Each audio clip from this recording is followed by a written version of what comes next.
Where did we stop? Sorry, what did you say? Where did we stop? We have an assignment, a homework. Have you done it? Yeah.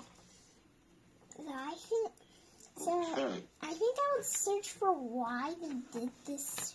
I would search for why these two people did the same.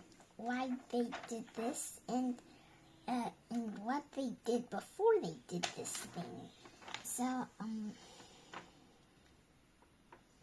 this information will help me decide because I have a story. So there's a woman that wanted to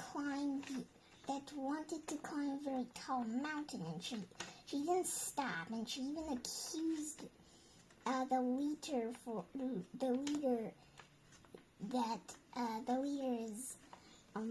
is trying to slow down her progress, but actually the leader saw her coughing and was just worried.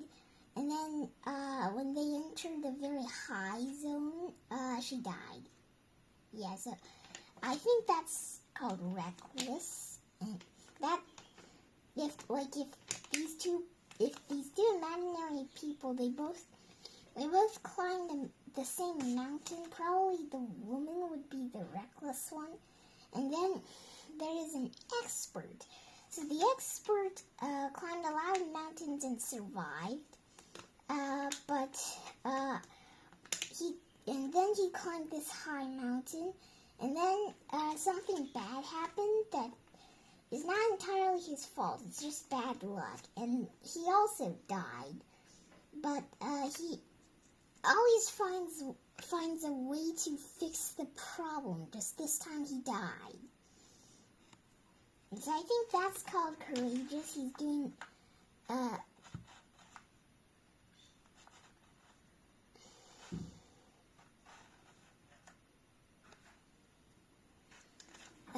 there was an avalanche, I think, and then he died.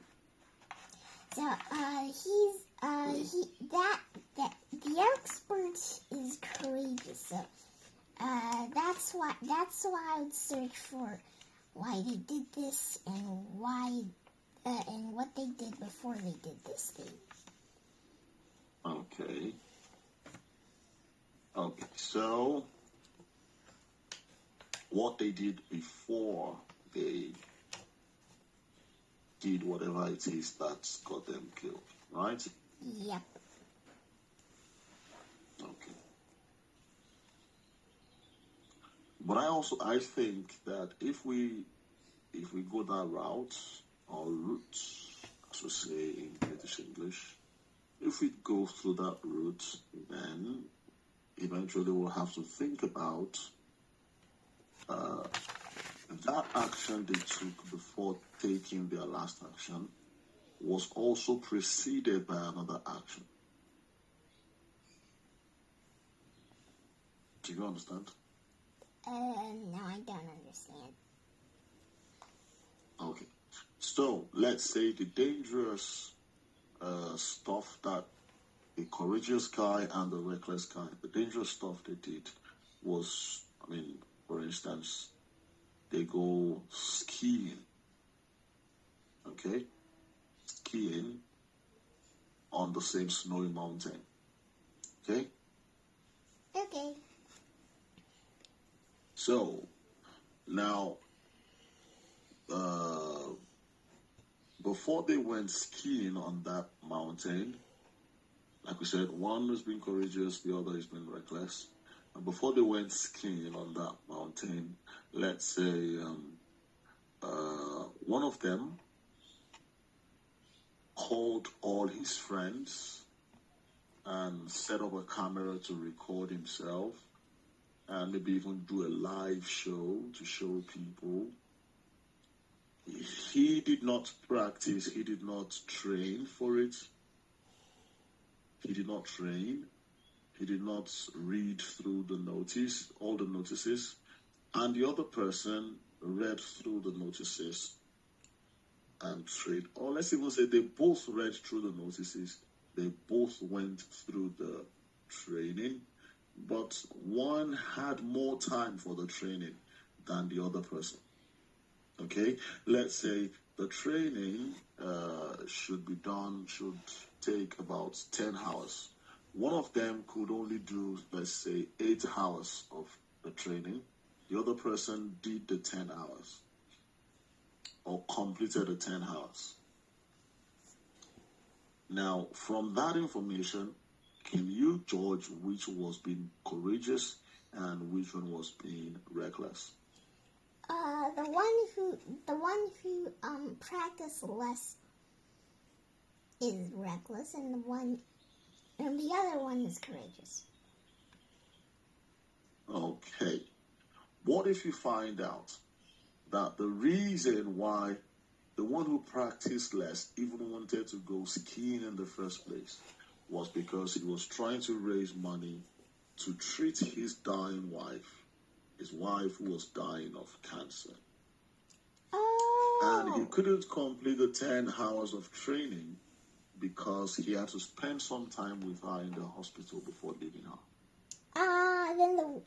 Then the wife would be courageous and the other would be reckless. Okay. You see, it's not one or the other. Okay. Remember the reason for asking this question.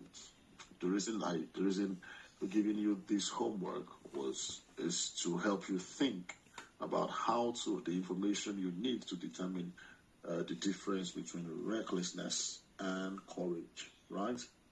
Mm-hmm. So it's not one or the other. Yeah. So not just what the point I'm trying to make with this hypothetical situation is that it's not just what they did before that last action that would determine whether they were being courageous or reckless, or that would solely determine it.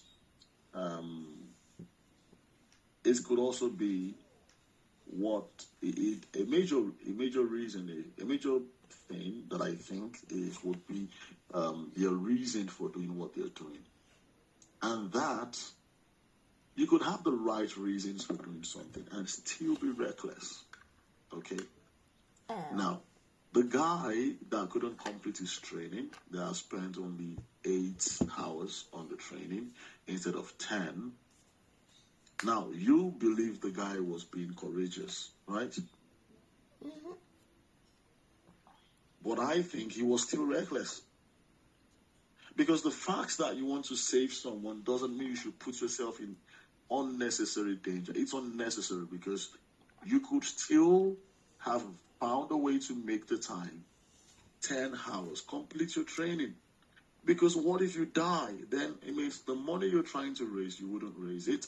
Your wife that's in the hospital will eventually die. So that's 2 dead people. Who will take care of your children?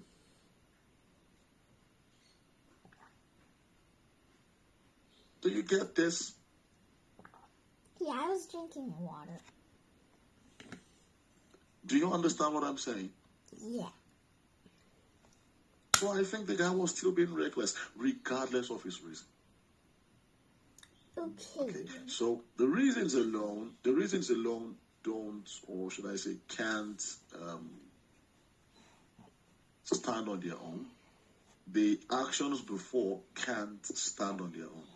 Well, I guess we'll have to find out a plethora of information. Or majorly, I think a major part will just be how prepared they are, what they're doing, etc., etc. But I think this question is still something we will have to delve into much more. Okay? Okay.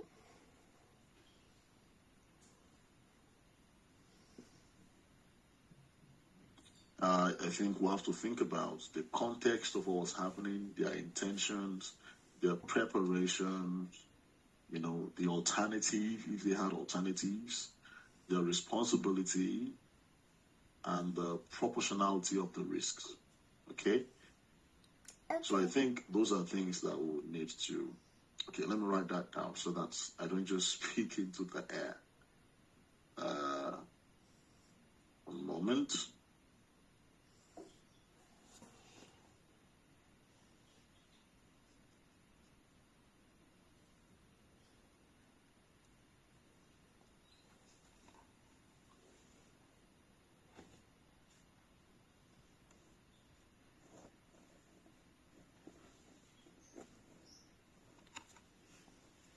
Responsibility and proportionality.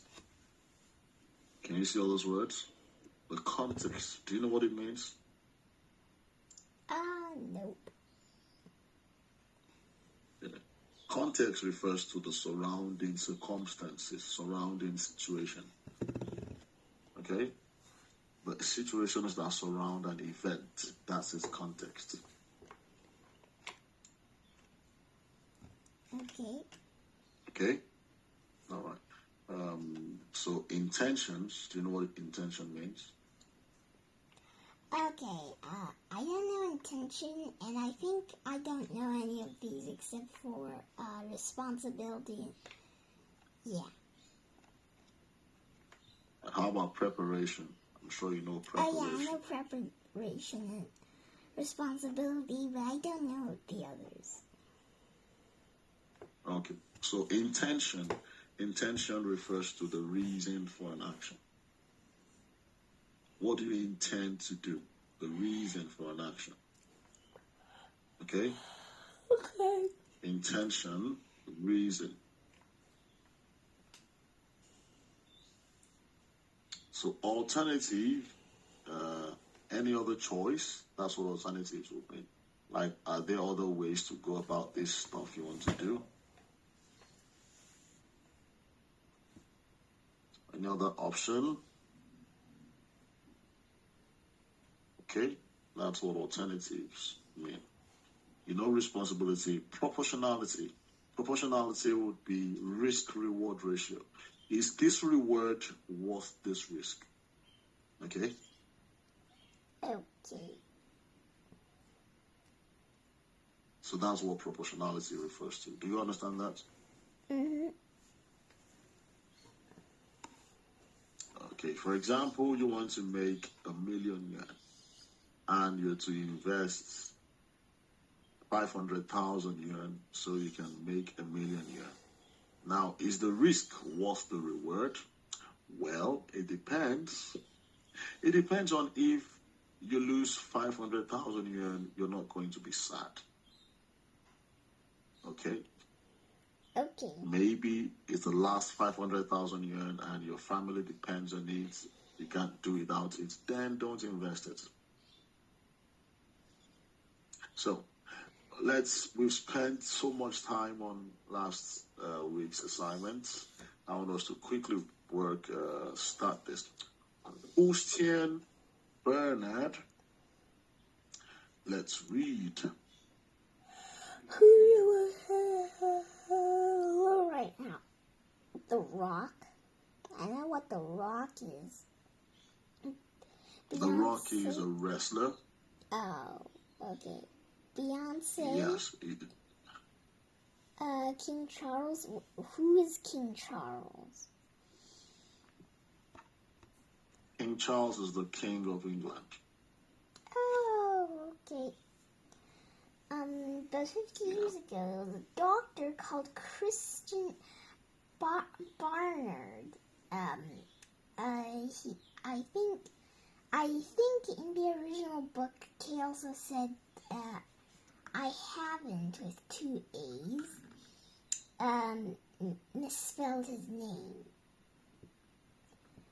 Christian was a surgeon from South Africa who had an absolutely massive idea. He took the heart out of someone who had died and put it into the body of someone who needed a new heart. And they lived!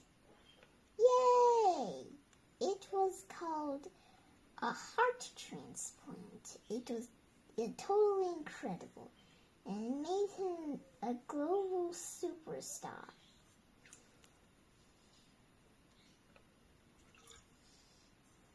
A global superstar. Wow. That's incredible. Heart transplant. What did you say? You'll never be a global superstar, Prunella. Oh, okay. Okay, you know, very negative on his aunt. Now, 50 years ago, the biggest superstar wasn't a singer, it was a surgeon. He did a heart transplant. Now, why do you think performing the first heart transplant made a doctor as famous as a pop star? Maybe it's because no one ever did that, and he did that and he succeeded, so that's impressive. Yes, it is. Well, why do you think it's made him as famous? Is it because it's just impressive?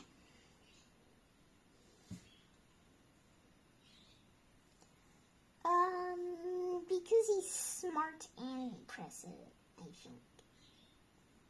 It's smart, it's impressive. Yeah, you're right. But not it's not restricted to that also. Okay. Okay. It's because it's unprecedented. Even now, there are many people that still do the heart transplant, and it's still as impressive as it was. Okay, but it's because number one, it was unprecedented. Do you know what unprecedented means? Nope.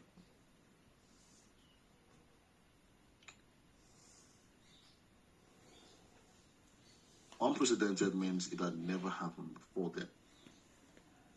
Okay. Okay. So unprecedented means it had never happened before then. Now it was unprecedented. It involved human life, right? And a very important part of human life, you know, because human life, and don't forget, when this happened, lots of people believed, and still believe, some people still believe it, that the life of a person, I mean, it's still been widely debated till date, that when does a person's life end? Okay? Okay.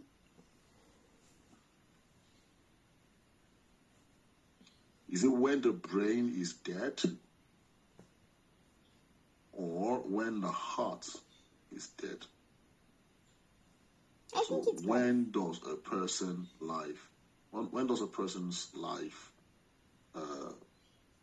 end? So some people who believe that the life of a person is in his heart, is absolutely in his heart, they were amazed. That means you're changing someone's life, another person's life. Right? Mm-hmm. So that also caused a lot of controversy. A lot of controversy. So it was a point of discussion. It was controversial. It was a point of discussion, and it's just quite interesting.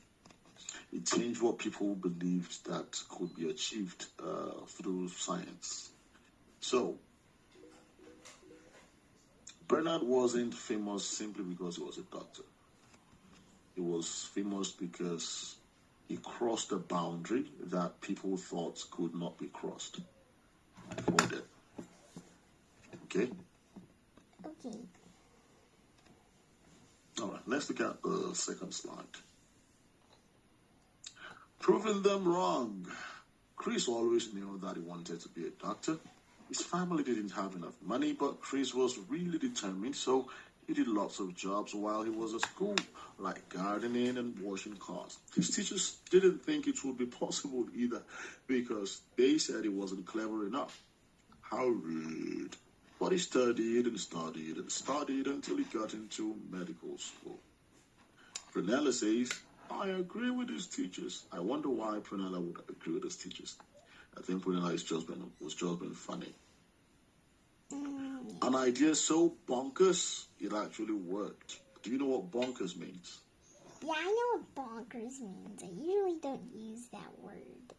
I usually Yeah. say impossible. Finally, I'm in Impossible, this book. bonkers. I have so much to say. Bonkers actually. So, are you saying bonkers means impossible? No. I just mean sometimes. I just mean that I usually don't use bonkers. That's all.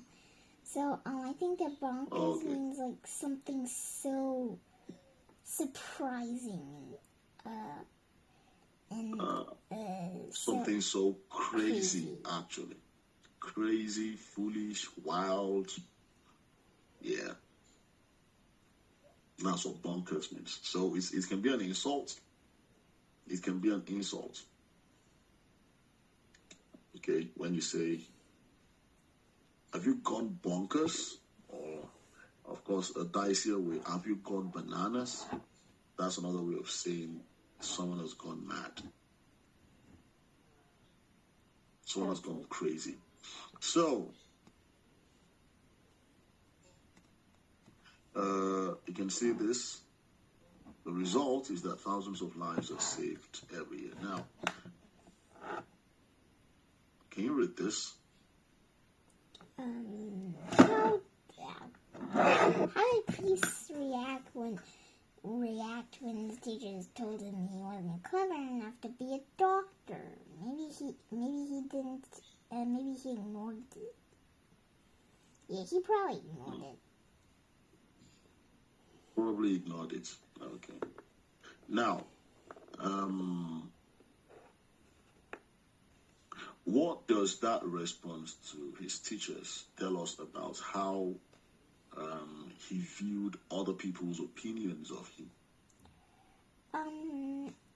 I think that he just thinks that nobody actually fully understands what he actually is. So he just goes with what he thinks about himself and not what he thinks about himself and not what other people think about himself.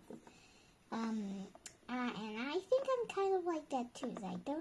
I usually don't really care if someone says I'm ugly because they only think I'm ugly in their eyes. Other people might not think I'm ugly, so why bother complaining when it might even not be true? Wait, who says you're ugly? I just tried to make an example. Nobody actually in order said to say you look stunningly beautiful. Well, I heard that a few times. Yeah. Yes, it's true. It's true. That's why we say it. All right. So, we want to go on a break now, as usual, but I want you to think about this or think through this through our break. If someone who knows you well tells you that you probably can't achieve something, should you listen to them? Okay, can you write that down? Think about this. If someone who knows you well tells you that you probably can't achieve something, should you listen to them? I'll see you in 5 minutes. Okay then. See you in 5 minutes.